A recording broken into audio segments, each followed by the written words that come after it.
as a reassurance, as passive aggression, as a thank you. I love you. I love you. I love you.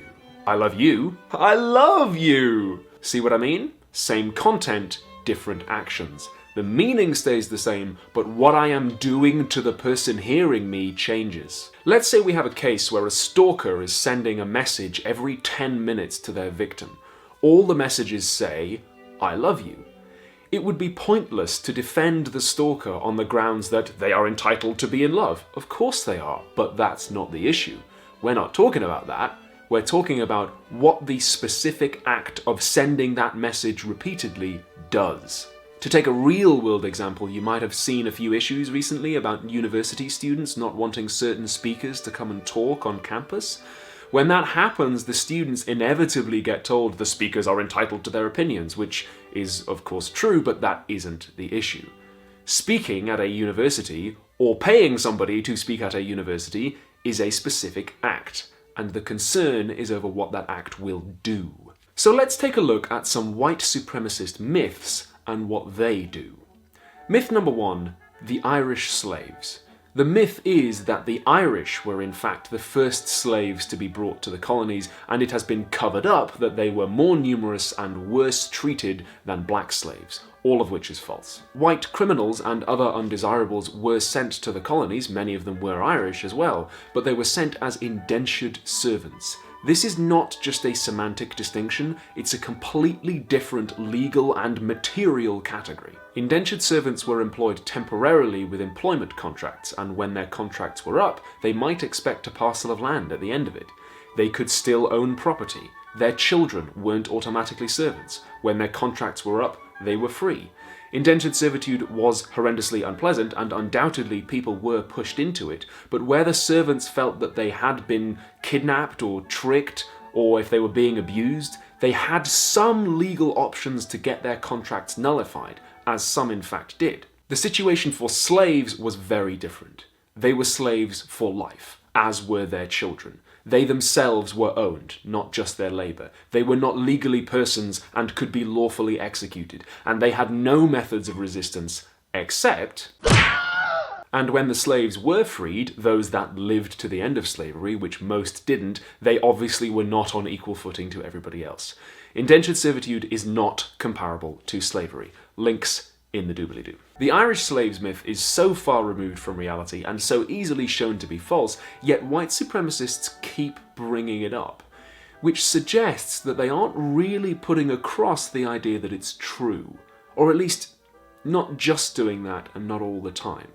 Like, if I said it's raining all the time, even when it's not raining at totally inappropriate moments, like you say, good morning, Ollie, and I say, oh good, it's raining morning, you might start to wonder, wait, is he really talking about the weather?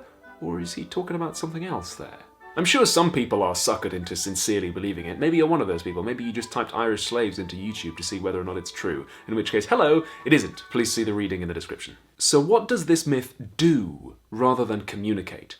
Well, the historian Liam Hogan has found that many of the people who share the Irish slaves myth also share with it the idea that people of colour today are lazy, are whining about nothing, that they don't deserve reparations, that campaigns and protests for racial justice are completely misguided, and there we see what the myth does.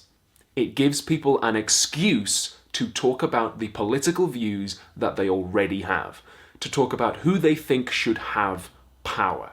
In particular, it gives them an excuse to spread racist stereotypes about black people being lazy or violent. There's also a version where the myth says that the white Irish were the first slaves, but they weren't suited to working in tropical conditions, and that's why black slaves were brought in. Not only is that historically false, but that version is a subtle way of telling you that black people are biologically suited to being slaves. Which is also false, because slave, or degenerate, Untermensch, subhuman, whatever you want to call it, isn't a biological category. It's a political one. The second myth we need to identify is the myth of white genocide. The myth is that the immigration of people of colour and interracial marriages are equivalent to the genocide of white people. Lots to unpack here. The first thing is that interracial relationships and the immigration of people of colour is not the same as genocide. That's a false equivalence. The second thing is, America and Canada are both founded on actual genocide committed by white people, as are many other countries, including mine. The money that paid for Britain's Industrial Revolution came in large part from the enslavement and genocide of indigenous Americans, and of course, slavery, real slavery. The descendants of the victims are by and large yet to be compensated and in many cases are still being brutalized. So when white supremacists use this myth to talk about defending a white homeland, all of these so-called white homelands, even in Europe, were built in large part using wealth stolen from people who weren't white. The white genocide myth is basically the racist equivalent of the war on Christmas. It's completely false and the name is totally overblown. But again, what does this myth do rather than communicate? Well, sometimes it's used to argue that interracial relationships shouldn't be allowed, which is obviously a massive restriction of people of colour's freedoms. Sometimes it's used to argue that non-white immigration shouldn't be allowed, specifically Muslim immigration. But note, never in a way that actually acknowledges the real causes of migration and displacement. Unsurprisingly, white supremacists aren't interested in thinking about the reasons why people leave their countries and migrate, because they aren't interested in thinking of people who don't meet their definition of whiteness as people, with hopes and dreams and feelings and who can make rational decisions. And of course, the myth is also used to argue for the establishment of all white countries, though white supremacists are curiously silent on how that is to be accomplished. The record of the only time anyone in history has ever tried it might give us some clues. Some versions of it are also used to argue that women shouldn't be allowed to have abortions or careers, or that LGBT people shouldn't be allowed to exist so that there are enough Aryan babies being made. And of course, if you follow it down the rabbit hole long enough, it's not long before people like the American Nazi Party start saying that the real reason this fictional genocide is occurring is because of Jewish people. So again, it gives racists an excuse to advance their racist political agendas. What's also interesting is that these myths aren't used to argue for the supremacy of white people per se, but for a particular view of whiteness. Jewish people, LGBT people, men who aren't racists, and often people with disabilities, they may be white, but according to the white supremacists, they are still undesirable. I'm not going to break down what whiteness is here, but ContraPoints goes into it very, very well. These myths are arguably propaganda. It's not just that they're false, it's that it's not really about whether they're true, it's about what they do. Propaganda gathers and retains the people who are willing to repeat it, the people who share the underlying political view about who should have power and who shouldn't.